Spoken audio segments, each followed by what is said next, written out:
Vai começar mais um vídeo no nosso canal aqui no YouTube. Aproveita, clica aqui, se inscreve e também marca o sininho para você ser avisado dos novos vídeos. Vamos lá!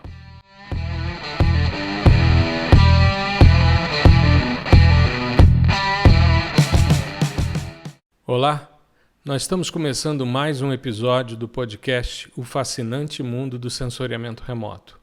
Esse é o nosso 14º episódio e é o 4º episódio desde que se iniciou a quarentena. Hoje a gente vai, seguindo uma sugestão da nossa audiência, falar sobre índices espectrais de qualidade de água por meio de sensoriamento remoto. Eu queria, antes de começar a abordar o tema, te lembrar que hoje é o último dia para as inscrições do curso Processamento de Imagens de Satélites por meio de softwares livres. Tá? Hoje, segunda-feira, vai até às 23h59, a gente vai encerrar as inscrições para essa turma. Provavelmente teremos uma outra turma no próximo semestre, tá?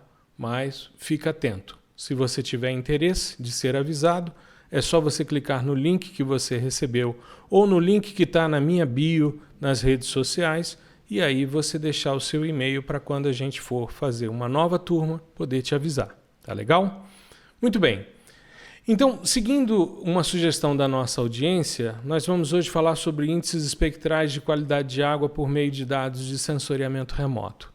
E isso me traz muito boas recordações, porque o meu trabalho de conclusão de curso foi um trabalho em que a gente utilizou sensoriamento remoto para tentar entender o processo de eutrofização artificial do Lago Paranoá, que é o lago aqui de Brasília.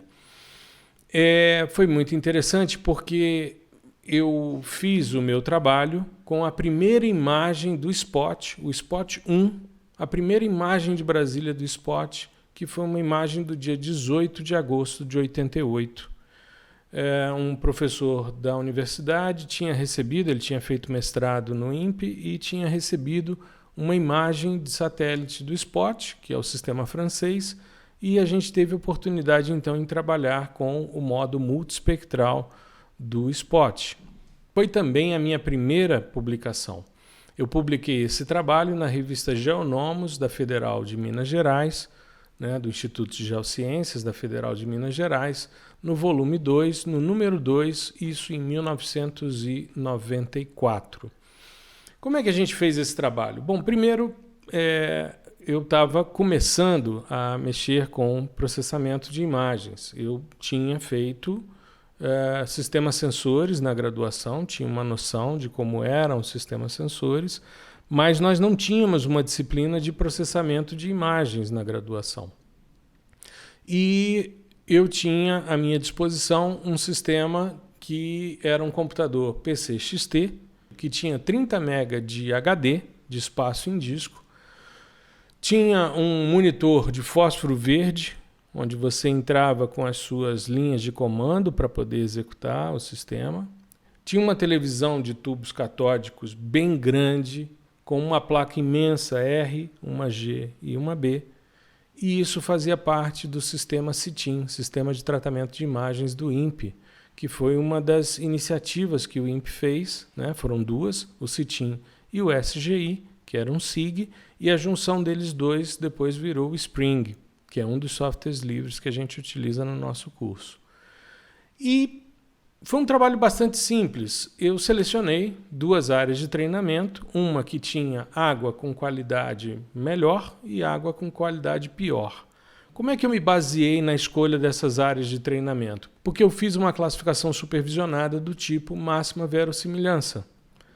E que é um procedimento, para quem não conhece, é um procedimento de você avaliar as suas áreas de treinamento e verificar qual é a probabilidade de o pixel que está sendo analisado pertencer a uma das áreas de treinamento. Nesse caso, água mais limpa ou água mais suja.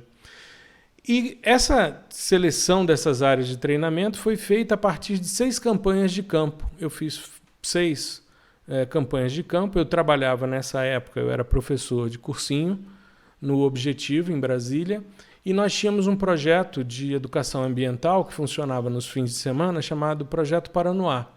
A gente colocava os estudantes, né, dentro de um barco, percorria o lago ao longo do fim de semana, eles dormiam numa casa no Lago Norte, onde tinha os laboratórios, tinha toda uma infraestrutura, e a gente coletava em pontos específicos, a gente tinha 5 pontos de controle, em que a gente avaliava turbidez, temperatura da água, nitratos, pH e oxigênio dissolvido.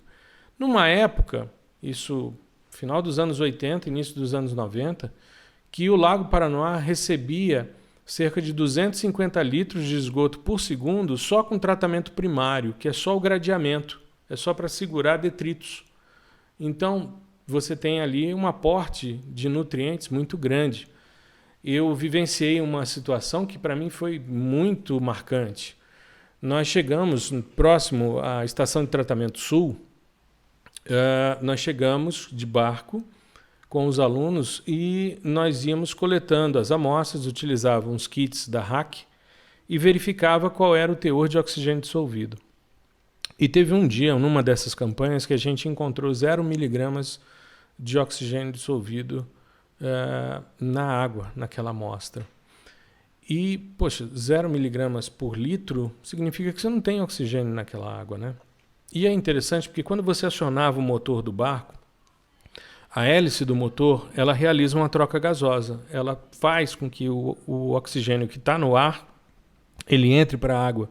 E os peixes percebiam isso e vinham desesperados. Então era acionar o motor, os peixes vinham e pulavam para dentro do barco. Tamanha a velocidade que eles se deslocavam. Foi muito interessante porque foi o meu primeiro trabalho publicado. Tive a oportunidade de ser orientado por uma pessoa extremamente importante na minha carreira, que foi o professor Mário Diniz, que faleceu tem 1 ano e pouco. E foi uma pessoa muito importante na minha formação porque era uma pessoa que toda semana me chamava na sala dele para a gente discutir ciência. Apostou em mim e eu sou muito grato a ele por ter investido. Só que ele investiu na área de recursos hídricos. E aí eu fui fazer mestrado em recursos hídricos. Como eu vinha, né, de um TCC na área de eutrofização, com publicação em revista, eu antes de ter trabalho publicado em congresso, eu tive meu primeiro trabalho publicado num periódico. E eu fui fazer então o meu mestrado em tecnologia ambiental e recursos hídricos. Era uma área nova, engenharia ambiental. Eu estava fazendo mestrado na engenharia civil e fui fazer mestrado nessa área. Tive a oportunidade de estudar hidrologia, hidráulica e uma série de outras disciplinas, métodos numéricos, enfim. E eu acabei fazendo uma dissertação mais voltada ao processo erosivo. Era recursos hídricos, mas era mais associado ao escoamento e à geração de escoamento laminar, né? E erosão laminar. Então eu fiz uma modelagem de processos erosivos usando o sistema de informação geográfica. Foi a minha última participação em sistemas de informação geográfica. Depois eu migrei para sensoriamento remoto, voltei para o sensoriamento remoto, né, porque eu tinha feito na graduação e fui fazer doutorado em hiperespectral e aí eu fiquei direto nesse trabalho. Mas foi muito interessante, eu tive a oportunidade de aprender bastante nessa experiência, né, com recursos hídricos. E tive a oportunidade, logo que eu terminei o doutorado, eu fui trabalhar numa universidade particular, né, na Universidade Católica, e tive a oportunidade de fazer um estudo muito representativo no Alto Oeste Potiguar da relação da qualidade da água com a incidência de câncer. Surgiu uma demanda, uma colega da UERN, né, da Universidade do Estado do Rio Grande do Norte, em Mossoró, chamou atenção porque existia no Alto Oeste uma cidade, uma população de 3.000 habitantes, que tinha uma incidência de câncer 5 vezes maior do que a do Estado. E, assim, muito próximo a ela, tinha uma outra cidade a 8 quilômetros em linha reta que tinha incidência igual à do Estado. Então era uma dúvida, a gente achava no início que poderia ser material radioativo, né? O Rio Grande do Norte você tem minas de scheelita, que é um wolfranato de tungstênio, que é radioativo, você tem a possibilidade de urânio, enfim, havia toda essa especulação, né? E nós fomos para a área para trabalhar. Eu fui para coordenar a parte ambiental. Antes de ir a campo, eu peguei as imagens de satélites disponíveis da época e comecei a trabalhar com uma preparação para campo, né? Para ter uma noção, para quando chegasse lá, ter uma noção de uso e ocupação, entender como a coisa funcionava. Me chamou muita atenção ao processar as imagens, porque o reservatório que a gente ia estudar, que era o açude de Lucrécia, ele tinha sido construído nos anos 30, né, do século passado, inaugurado por Getúlio Vargas. E é uma lógica de construção de reservatórios com vertedouros muito altos, para evitar a perda de água por transbordamento, né? Mas você acaba perdendo por evaporação, né? Você tem uma incidência muito grande de radiação, você acaba perdendo. Mas tudo bem, os reservatórios eram pensados para quando viesse a chuva, você aumentar o nível, esse volume extravasar o vertedor, ou seja, sangrar o vertedor e renovar a água. Essa é a lógica de construção de um reservatório, né? Quando você não tem uma comporta ou algo que permita que a água seja renovada. Só que aí entra aquela filosofia, né, que todo mundo tem de eu vou resolver o meu problema primeiro, farinha pouca é meu pirão primeiro. Então, os caras começaram a construir isso. Quando você tem um reservatório, você tem a barragem, aí forma-se o lago. O finalzinho dessa lâmina d'água a gente chama de remanso. Ele oscila, né? Tanto por onda como também sazonalmente. E no remanso desse reservatório, acima, a montante desse remanso, nós tínhamos várias pessoas construindo nas suas propriedades pequenos açudes para resolver as suas demandas, ao invés de pensar no coletivo. Eles represavam a água antes que ela chegasse no reservatório. Então, quando nós chegamos para fazer o estudo em Lucrécia, tinha 16 anos que o reservatório não sangrava. Ou seja, 16 anos com aquela água parada ali. Mesmo tendo chuva, porque você tem um período, né, o primeiro semestre é um período de precipitação, que é o que eles chamam de inverno, e depois vem a seca, o segundo semestre. É assim a dinâmica climática, né, no sertão nordestino. Mas o que acontece? Se você começa a criar vários pequenos reservatórios, você vai reservando para você volumes e você não renova a quantidade de água. E quando você chegava, então você tinha assim o reservatório, a barragem, e você tinha do lado da barragem você tinha os maciços de granito e do outro você tinha uma estrutura mais aplainada, tinha sido cavado para construir o reservatório, mas você tinha de um lado granito, do outro lado não. E me chamava a atenção porque na análise das imagens havia uma resposta de vegetação do tipo macrófita desse lado que não tinha os granitos. Aí você pensa, bom, mas de repente é vento, né? Porque macrófita é uma vegetação aquática que na maioria das vezes fica ao sabor da corrente. O vento chega, né, sopra e leva a macrófita mais para a margem. Mas por que não tinha na margem do granito? As pessoas dizem, direção preferencial de ventos. Mas espera aí, o granito ele acaba funcionando como uma barreira, né, a essa chegada desse vento. Então era uma dúvida que a gente tinha e que chamou muita atenção inicialmente. Quando a gente chegou no reservatório, a primeira coisa que nós vimos foi uma concentração muito grande de macrófitas, era quase um gramado na margem que não tinha os granitos, e na outra margem nada de macrófita. Estranho isso. Muito bem. Nós começamos então a investigar e verificar se existia algum tipo de material radioativo, não tinha nada nesse sentido. E começamos a coletar água de barco dentro do reservatório.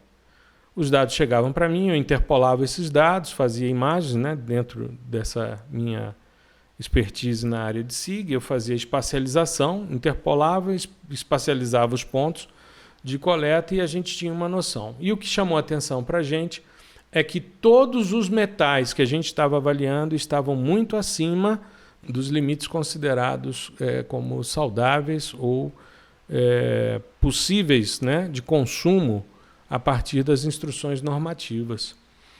Então, o que acontecia é que aquela água estava sendo captada pela Companhia de Água e Esgoto do Rio Grande do Norte, sendo clorada e distribuída.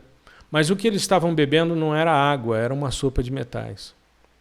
Foi muito complicado, porque nós fomos chamados pelo governo do estado, pela Secretaria de Administração, para fazer esse estudo, para fazer essa verificação, para entender o porquê dessa alta incidência de câncer.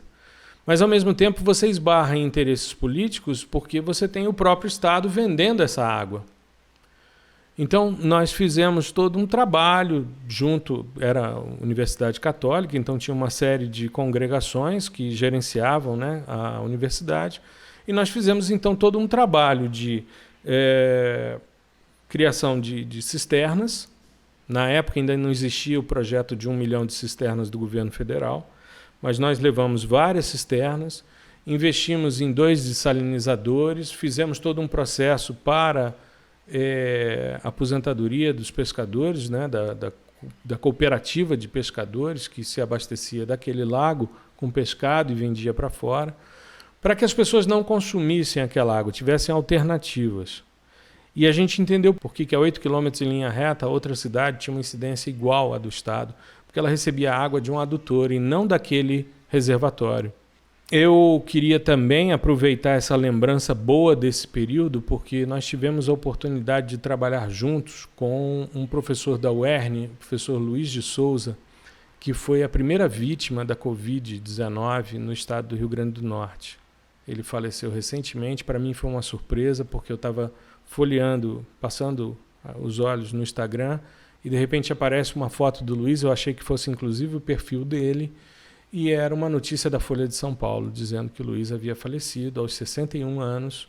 Ele tinha uma comorbidade, que era diabetes, e foi a primeira vítima da Covid-19 no Rio Grande do Norte. E eu fiz um stories em homenagem a ele, e também faço a minha homenagem a ele nesse episódio de hoje, porque ali a gente percebe quando você tem uma morte muito próxima a você, né, de alguém que você conhece, que você trabalhou, você percebe que não é só uma gripezinha. Mas enfim. Então, deixar aqui a minha homenagem ao professor Luiz de Souza, que era químico, professor da UERN e que foi uma das pessoas que nos auxiliou nesse trabalho que teve uma importância social muito grande. Quando eu falo de 5 vezes mais incidência de câncer, significa que a cada 6 meses, numa população de 3.000 pessoas, a gente chegava e tinha 5 novos casos e 5 novos óbitos. De câncer de tudo quanto era tipo, não um tipo apenas específico, né? Muito bem. Aí eu terminei o doutorado e, como eu fiz doutorado em geologia, eu tinha que fazer algo que fosse mais próximo da geologia. Eu trabalhei com mineralogia de solos e sensoriamento hiperespectral. Mas logo que eu terminei o doutorado, eu fui para a Universidade Católica e eu precisava desenvolver uma linha de pesquisa, mas eu não tinha a infraestrutura que a geologia me oferecia para fazer os estudos mineralógicos. Então, a primeira coisa que eu me apoiei foram os estudos com água, porque vinha da minha formação, do meu TCC. E tive a oportunidade de orientar alguns trabalhos, eu vou citar alguns que me chamaram muita atenção, mas a partir daí, 2006, eu já migrei, a partir de 2003 até 2006, eu fui migrando para a vegetação e estabeleci uma série de estudos, inclusive já gravei um episódio falando sobre essa relação, sobre a reflectância espectral de vegetação. Muito bem, eu queria chamar a atenção para um trabalho muito interessante. Logo que saíram os dados Íconos 2, um hiperespacial com 1 metro de resolução espacial, eu recebi uma das primeiras imagens, era 2000, 2001, não me recordo bem ao certo. Mas era uma imagem muito boa, era uma imagem do tipo PSM, que é uma sigla que a Space Imaging utiliza, que é uma multiespectral fusionada com a pancromática, ou seja, você tem 4 canais, azul, verde, vermelho e infravermelho próximo, com 4 metros de resolução espacial, e ela vem já fusionada com a banda pancromática de 1 metro. Então você tinha 4 bandas com 1 metro de resolução espacial, o que é uma potencialidade muito grande para se trabalhar. Eu fiz uma palestra a pedido da Space Imaging para falar sobre potencialidades espectrais e radiométricas dos dados Íconos. Um dos trabalhos interessantes que eu orientei nesse período foi um trabalho sobre a utilização desses dados de alta resolução espacial na identificação de possíveis focos de Aedes aegypti. Veja, já tem quase 20 anos que eu fiz esse trabalho. E o tema ainda é muito atual, né? Os casos de dengue no Brasil, eles matam muita gente, muitos casos, né, a todo ano.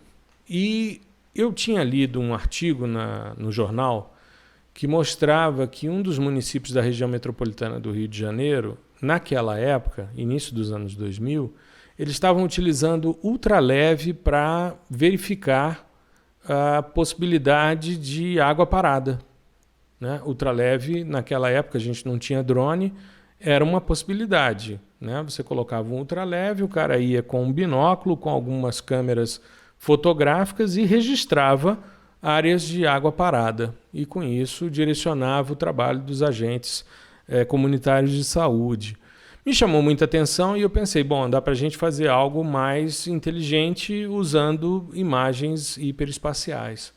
E foi isso que a gente fez. A gente pegou o comportamento espectral da água em vários contextos, água limpa, né, água com presença de macrófitas, água com biomassa algal, enfim, e fizemos uma pequena biblioteca espectral e usando técnicas hiperespectrais, de classificação de dados hiperespectrais, nós fizemos então essa identificação de possíveis focos de Aedes aegypti.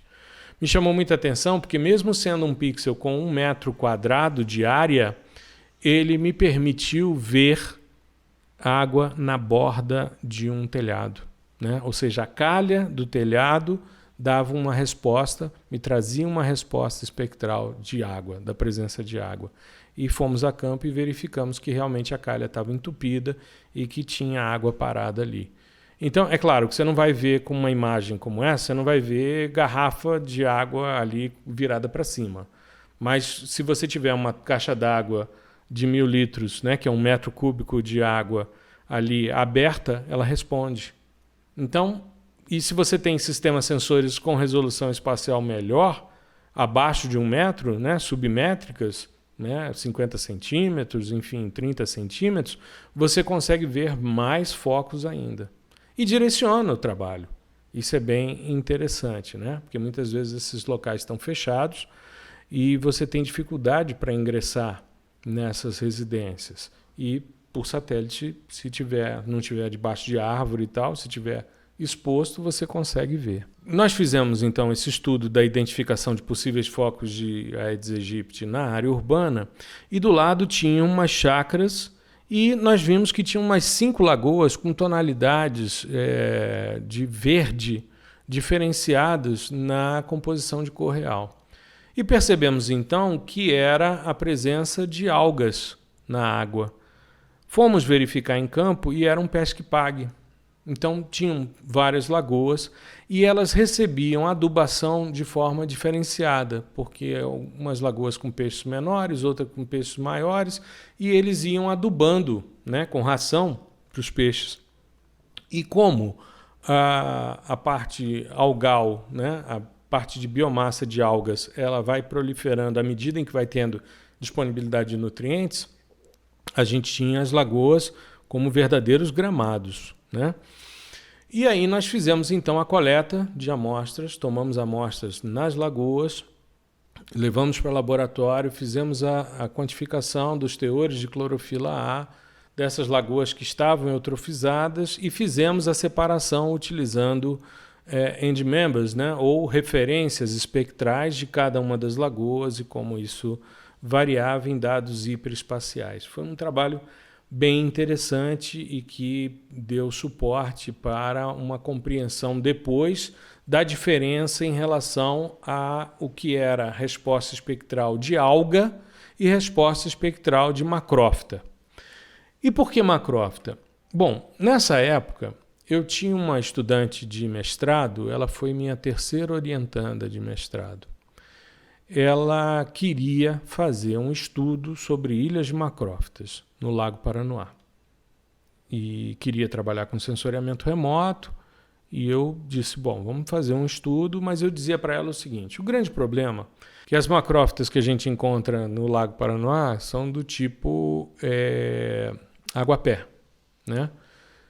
E esse aguapé, ele não fica preso no fundo, ele não tem as raízes profundas, ele fica ao sabor da corrente. Tanto que existe um barco dentro do lago que recolhe esse aguapé. Ele foi, inclusive, introduzido como uma das medidas para tentar conter a eutrofização, né? Retirando os nutrientes e depois sendo retirado, e com isso você vai fazendo a liberação. Muito bem, mas qual era o grande problema? Você tem uma imagem de satélite e algo que está ao sabor da corrente, o satélite passou, tem lá aquele tufo de macrófitas. Mas aí deu um vento, aquilo se desloca. Quando você passa alguns dias depois, aquilo já não está mais ali. Então é difícil você verificar isso. Mas ela queria fazer esse estudo com as ilhas de macrófitas. E tudo bem, eu disse a ela, vamos fazer um estudo para um evento, para um simpósio, e depois a gente pensa em algo mais possível de ser validado em campo, porque é importante você fazer a validação. Tudo que você está vendo nas imagens é importante você ter a noção de como isso se verifica no campo. Durante muito tempo, no início, nos anos 70, se falava muito da verdade terrestre e da mentira celeste, né? Tentando, de certa forma, invalidar a potencialidade dos sistemas sensores. Só que a gente vem vendo ao longo dos anos que a verdade terrestre ela é validada pela verdade celeste, porque são eventos quânticos que são medidos pelos sistemas sensores, né? Processos de absorção, de reflexão, de transmissão, isso tudo é medido e você valida o que você está vendo na imagem a partir dos dados de campo. Pois bem, então nós fomos estudar as ilhas de macrófitas, fizemos, né, uma análise e percebemos que espectralmente a vegetação que fica acima da lâmina d'água, ela tem um comportamento de vegetação terrestre. É como se fosse um arbusto, né? E a biomassa algal funciona de outra forma. Então, quando você pega um espectro, vamos pegar 4 bandas no caso do Íconos. Você tem uma banda no azul, uma no verde, uma no vermelho e uma no infravermelho próximo. Como é que é o comportamento espectral da vegetação terrestre? Você absorve no azul, tem um pico no verde, absorve no vermelho e sobe para o infravermelho de ondas curtas. E a biomassa algal? Absorve no azul, pico no verde, absorve no vermelho e a água toma conta. Então, se você for trabalhar, por exemplo, com um índice espectral que tenha NDVI, que é o índice para vegetação terrestre, você tem um pico no infravermelho próximo e uma absorção no vermelho.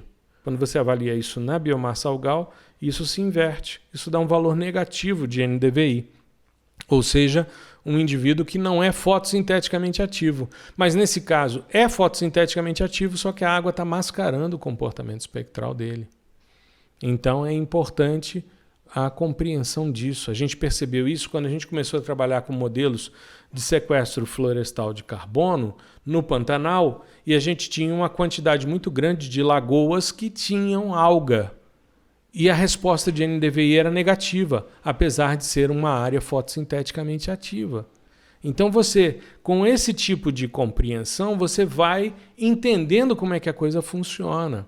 E isso traz uma contribuição muito grande. Então, que bom que ela bateu o pé querendo estudar as macrófitas, porque depois isso me permitiu avaliar como era a diferença da alga em função do estudo dos teores de clorofila que a gente tinha feito nas lagoas eutrofizadas e a relação com as macrófitas, no caso o aguapé, que está acima da lâmina d'água. E essa mesma estudante minha foi fazer, então, a sua dissertação de mestrado com o monitoramento do processo de eutrofização, utilizando o índice de estado trófico de Carlson. Esse índice de estado trófico se baseia em 3 parâmetros: na clorofila A, na turbidez e no teor de fósforo. Clorofila vai dar uma tonalidade esverdeada à água. Beleza. Então tem um componente óptico aí. A turbidez reduz a profundidade da zona fótica, né? A zona que a luz entra. Então ela reduz. A gente está vendo agora essa questão da discussão das melhorias ambientais em função dos isolamentos sociais que estão sendo vistos no mundo, uma das coisas que se discutiu foi a melhoria na turbidez das águas de Veneza. Por quê? Porque você reduz o fluxo de barcos e aquele sedimento de fundo que fica normalmente em suspensão, ele está sendo depositado, então a água está mais limpa, está mais transparente, né? Então, uma água mais turva, você percebe. Mas e o fósforo? O fósforo não é um componente oticamente percebido numa imagem, mas ele interfere e ele se correlaciona com os índices espectrais. Então, nós testamos diversos índices, que nós testamos várias possibilidades com as bandas do visível, no máximo chegando à banda 4 do Landsat. Existe um estudo, né, que foi uma dissertação orientada por um amigo em 2002, que dizia que o lago viveu 4 momentos distintos. Um momento que foi de 76 a 92, que é um momento de eutrofização. Então nós pegamos, nesse período, né, de 76 a 92, nós tínhamos uma imagem em 84. Para avaliar, uma cena Landsat para avaliar essa questão. Depois, de 93 a 95, a gente tem um controle dos aportes de esgoto, e então estabelece a primeira fase de oligotrofização do lago. Depois, a gente tem uma fase inicial que vai de 96 a 98, e finalmente, de 99 a 2001, estabiliza a oligotrofização. Essa foi uma proposta dessas fases liminológicas do lago. Como a gente trabalhou de 84 a 2001, nós trabalhamos só com o Landsat 5, para a gente trabalhar dentro de um mesmo sistema sensor para não ter variações. E nós fizemos então o teste com 28 algoritmos. Então nós desenvolvemos para fósforo uma relação, para clorofila e para sólidos em suspensão, que é a profundidade do disco de SEC, e testamos esses 28 modelos para ver qual que dava a melhor relação com os dados do monitoramento liminológico existente no Lago Paranoá, feito pela Companhia de Águas e Esgotos aqui do DF. E nós fizemos então a espacialização a partir desses pontos. A gente aplicava o modelo e gerava então o índice de estado trófico de cálcio para essas quatro fases liminológicas. Eu chamei 2 liminólogos, um que havia desenvolvido essas fases, né, que tinha orientado esse trabalho das fases, e uma outra pessoa que era uma outra liminóloga que não tinha uma relação estreita com o trabalho em si. E me chamou muita atenção na fala dela, na defesa, porque ela fez uma consideração que, para mim, até então era inusitada, eu não tinha pensado nisso. Ela disse o seguinte, que normalmente, quando o liminólogo está dentro de um lago, liminologia, para quem não sabe, é estudo de lagos, né? Então, o liminólogo, quando ele está dentro de um barco, coletando uma amostra, tomando uma amostra e fazendo análises, ele tenta imaginar como é que aquela amostra, aquele ponto que ele está coletando, representa o todo. E que ela estava tendo a oportunidade, a partir dos dados coletados e das imagens de sensoriamento remoto, ela estava tendo a oportunidade de visualizar o corpo na sua totalidade. Então, aquilo que ela sonhava quando estava dentro d'água coletando as amostras, naquele trabalho se tornava realidade. Esse trabalho está disponível numa publicação na revista Engenharia Sanitária e Ambiental, de junho de 2016, tá? É o volume 21, o número 2 da Engenharia Sanitária e Ambiental. É um artigo técnico chamado Sensoriamento Remoto como ferramenta de monitoramento da qualidade da água do Lago Paranoá, DF. É da minha orientanda, Marília Terezinha de Souza Machado, e meu. São os 2 autores. Está ali disponível no Cielo, você consegue baixá-lo, né, de forma gratuita.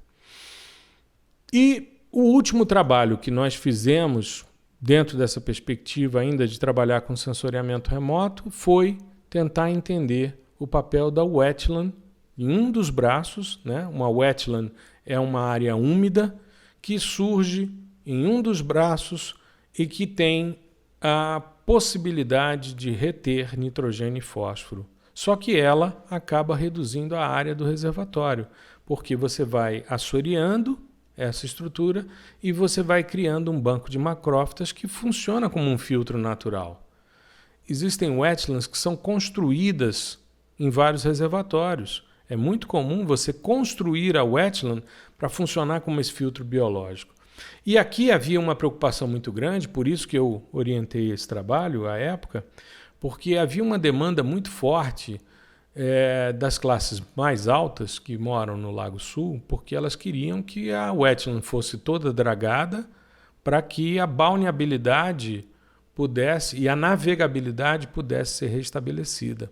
Porque com o processo de assoreamento, os pias que davam acesso às casas, nas áreas de proteção permanente que foram invadidas por essas casas, eles ficavam inoperantes, porque o assoreamento impedia, por exemplo, que você chegasse com um barco até o pia.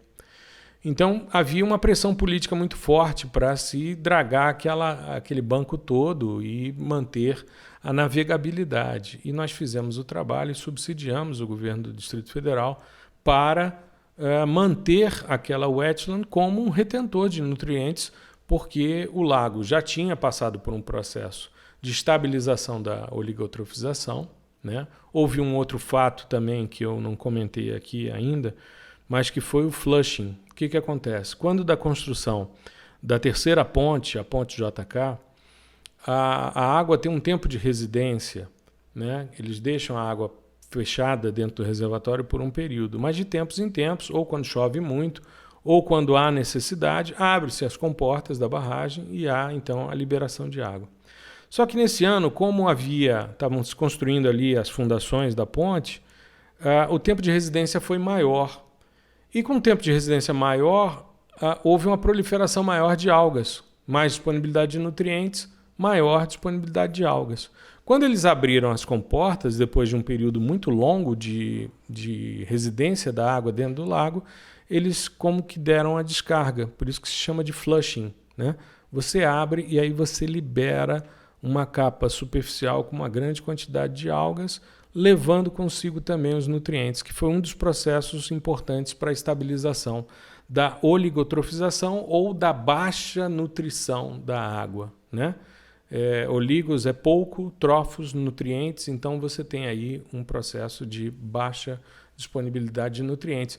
E esses nutrientes são justamente o nitrogênio e o fósforo, que são, dentro do seu ciclo, né, biogeoquímico, no caso hidrobiogeoquímico, eles são responsáveis pelo processo de eutrofização.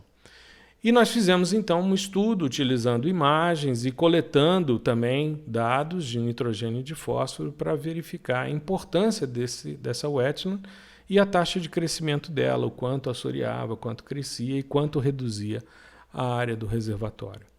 Então, essas são algumas boas lembranças de trabalho, são alguns, tem outros também, mas em função do tempo que a gente normalmente disponibiliza para um episódio de podcast, eu acho que é mais do que suficiente. É trazer boas recordações do meu TCC, né, de ter feito o primeiro trabalho de fim de curso usando sensoriamento remoto no Departamento de Geografia, também utilizando a primeira imagem do SPOT de Brasília, que também era uma novidade, usando um sistema que era novo, que era o CITIM, que também era novidade. Depois lembrar do meu mestrado na área de tecnologia ambiental e recursos hídricos, o trabalho que foi extremamente importante, o trabalho de qualidade de água e incidência de câncer e toda a movimentação que isso gerou, né? Os estudos para direcionar análise de focos de Aedes aegypti, compreensão de teores de clorofila, a relação disso em dados hiperespaciais com as ilhas de macrófitas, para entender melhor a dinâmica fotossintética de vegetação, seja acima da linha d'água ou seja dentro da água, para culminar na compreensão do estado trófico do lago e também do papel de um banco de macrófitas, de uma área úmida, de uma wetland, na manutenção de um reservatório que hoje é utilizado, inclusive, para abastecimento humano. Foi extremamente importante durante a crise hídrica a utilização como complementação do Lago Paranoá para o abastecimento. Então é importantíssimo o monitoramento da qualidade, e o sensoriamento remoto traz essas potencialidades. Eu queria agradecer a sua audiência nesse episódio do nosso podcast O Fascinante Mundo do Sensoriamento Remoto. Desejar a você saúde, fique em casa, ajude, né, a baixar esse pico de contaminação, para que a gente possa sair fortalecido desse processo, dessa pandemia, né? Na próxima semana a gente vai discutir um outro assunto, mas espero que você tenha uma boa semana, né? Tudo de bom. Nos vemos na semana que vem. Um grande abraço.